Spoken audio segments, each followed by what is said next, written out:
இந்த இயர் ஸ்டார்டிங்லேருந்து இந்தியாவில் ஏகப்பட்ட மொபைல் மாடல்ஸ் வந்து லான்ச் பண்ணிக்கிட்டே இருக்காங்க. இப்போ விவோவோட டைமிங் அப்படின்னே சொல்லலாம். ஏன்னா விவோலேருந்து V30 Pro சீரீஸை வந்து அவங்க லான்ச் பண்ண போகிறதா சொல்லியிருக்காங்க. ஸோ அதை பற்றி தான் கிளியராக பார்க்க போகிறோம். அதுக்கு முன்னாடி நம்மளுடைய சேனலை நீங்கள் இன்னும் சப்ஸ்கிரைப் பண்ணலாம், சீக்கிரம் சப்ஸ்கிரைப் பண்ணிக்கோங்க. V30 Proவில் ஏகப்பட்ட ஃபீச்சர்ஸோட ஒரு நல்ல ஃப்ளாக்ஷிப் செக்மெண்ட்டில் வரக்கூடிய ஒரு சூப்பரான மொபைலாக இருக்கும் அப்படின்னு எக்ஸ்பெக்ட் பண்ணலாம். ஏன்னா அதனுடைய ரூமர்ஸ் எல்லாமே வந்து அதை தான் கன்ஃபார்ம் பண்ணுது அப்படின்னே சொல்லலாம்.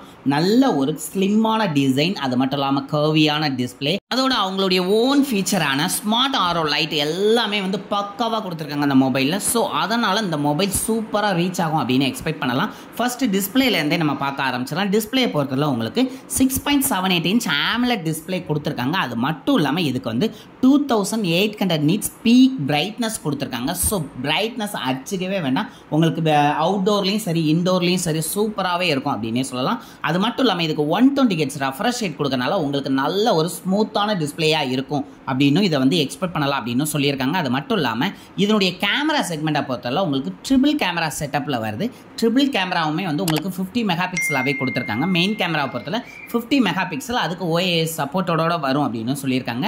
அதுக்கப்புறம் அல்ட்ரா வைட் வந்து ஒரு 50 மெகா பிக்சலாகவும், அதே மாதிரி போர்ட்ரேட் டெலிஃபோட்டோக்கு ஒரு 50 மெகா பிக்சல் கேமரா கொடுத்துருக்கதா சொல்லியிருக்காங்க. அதோட முடிஞ்சதுன்னு நினைக்காதீங்க, ஏன்னா செல்ஃபிக்கு இவங்க வந்து 50 மெகா பிக்சல் கேமரா கொடுக்குறாங்க. ஸோ செல்ஃபி எக்ஸ்பீரியன்ஸ் இந்த மொபைலில் சூப்பராகவே இருக்கும் அதர் மொபைல்ஸை கம்பேர் பண்ணும்போது அப்படின்னே எக்ஸ்பெக்ட் பண்ணலாம். அண்ட் இதனுடைய ப்ராசர் அப்படின்னு பார்க்கும்போது MediaTek Dimensity 8200 ப்ராசர் யூஸ் பண்ணுறாங்க. இது ஒரு சூப்பரான ப்ராசர் அப்படின்னே சொல்லலாம். ஏன்னா வந்து 7 Gen 1 ப்ராசருக்கு ஓரளவு ஈக்குவலாகவே இருக்கும். ஸோ அதனால் மொபைல் பர்ஃபார்மன்ஸும் சரி, அதே மாதிரி கேமிங் எக்ஸ்பீரியன்ஸும் சரி நல்லா பெட்டராகவே ஃபீல் பண்ண முடியும் அப்படின்னே சொல்கிறாங்க. ஸோ இது வந்து நல்ல ஒரு ஃப்ளாக்ஷிப் செக்மெண்ட்டில் நல்ல ஒரு காம்படேட்டர் மொபைலாக இருக்கும் அப்படின்னு எக்ஸ்பெக்ட் பண்ணலாம். அண்ட் மெமரி அப்படின்னு நீங்கள் பார்க்க வந்தீங்க அப்படின்னா இதை வந்து 8GB 12GB அப்படிங்கிற 2 வேரியண்ட்டில் வரும் அப்படின்னு எக்ஸ்பெக்ட் பண்ணலாம். அதே மாதிரி ரேம் டைப்பை பொறுத்தவரை உங்களுக்கு LPDDR5X கொடுத்துருக்காங்க. ஸோ இதுவுமே வந்து உங்களுடைய ரேமோட பர்ஃபார்மன்ஸை இன்னும் பெட்டராகவே கொண்டு வரும் அப்படின்னு எக்ஸ்பெக்ட் பண்ணலாம். அண்ட் ஸ்டோரேஜை பொறுத்தவரை உங்களுக்கு 512GB ஸ்டோரேஜ் இருக்குன்னு சொல்கிறாங்க. ஸ்டோரேஜ் டைப்பை பொறுத்தவரை உங்களுக்கு UFS 3.1 கொடுத்துருக்காங்க. இதுவும் வந்து ஓகே தான் இந்த செக்மெண்ட்டுக்கு அப்படின்னே சொல்லலாம். அண்ட் பேட்டரியில் பக்காவாக கொண்டு வந்திருக்காங்க அப்படின்னே சொல்லலாம். ஏன்னா 5000 mAh பேட்டரி, அதை சார்ஜ் பண்ணுறதுக்கு உங்களுக்கு 80 வாட் சார்ஜர் கொடுக்காங்க. கண்டிப்பாக நல்ல ஒரு பெரிய மொபைலில் நல்ல டிஸ்பிளே, உங்களுக்கு பீக் பிரைட்னஸ் எல்லாமே நல்லா இருக்கிறதுனால பேட்டரி குயிக்காக ட்ரைன் ஆகிறதுக்கு நிறைய வாய்ப்புகள் இருக்குது. ஸோ அதனால் 80 வாட்ஸ் கொடுக்கறதுனால உங்களுக்கு நல்லாவே குயிக் சார்ஜ் ஏறிடும் அப்படின்னு எக்ஸ்பெக்ட் பண்ணலாம்.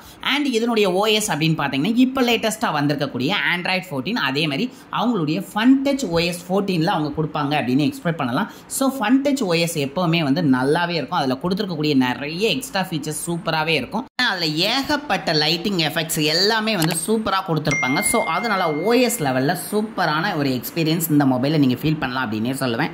அது மட்டும் இல்லாமல் இந்த மொபைலோட டோட்டல் வெயிட் அப்படின்னு பார்த்தீங்கன்னா உங்களுக்கு 188 கிராம் வரும் அப்படின்னு அவங்க சொல்கிறாங்க.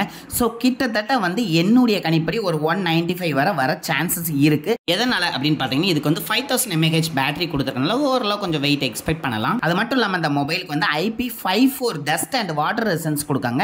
இதுவுமே ஓகே தான் அப்படின்னு சொல்லலாம். அது மட்டும் இல்லாமல் இன்னும் நான் எக்ஸ்பெக்ட் பண்ணுறது அப்படின்னா ஒரு டுயல் ஸ்பீக்கர் கொடுக்கலாம், ஸ்டீரியோ சப்போர்ட்டோட கொடுத்தாங்க அப்படின்னா இன்னுமே வந்து இந்த மொபைல் பெட்டரான ஒரு எக்ஸ்பீரியன்ஸ் கொடுக்கும் அப்படின்னு எக்ஸ்பெக்ட் பண்ணலாம். ஓகே, எல்லாம் பார்த்துட்டோம். இந்த மொபைல் வந்து என்ன ப்ரைஸ் ரேஞ்சுக்கு எக்ஸ்பெக்ட் பண்ணலாம் அப்படின்னு பார்த்தீங்கன்னா ஒரு அண்டர் 40,000 இந்த மொபைல் லான்ச் ஆச்சு அப்படின்னா ஒரு சூப்பரான ப்ரைஸில் நல்ல ஒரு ஃப்ளாக்ஷிப் மொபைல் கிடைச்சிது அப்படிங்கிற ஒரு ஃபீலை கண்டிப்பாக கொடுக்கும். ஸோ இந்த மொபைல் லான்ச் ஆன பிறகு இதனுடைய ஃபுல் டீட்டெயில் நம்மளுடைய சேனலில் அப்லோட் பண்ணுவோம். ஸோ அதனால் நம்மளுடைய கனெக்டடாக இருக்கிறதுக்கு கண்டிப்பாக சப்ஸ்கிரைப் பண்ணிக்கோங்க. நான் சொன்ன டீட்டெயில் உங்களுக்கு பிடிச்சிருச்சு அப்படின்னு நினச்சா மட்டும் லைக் பண்ணுங்கள். Thank you friends.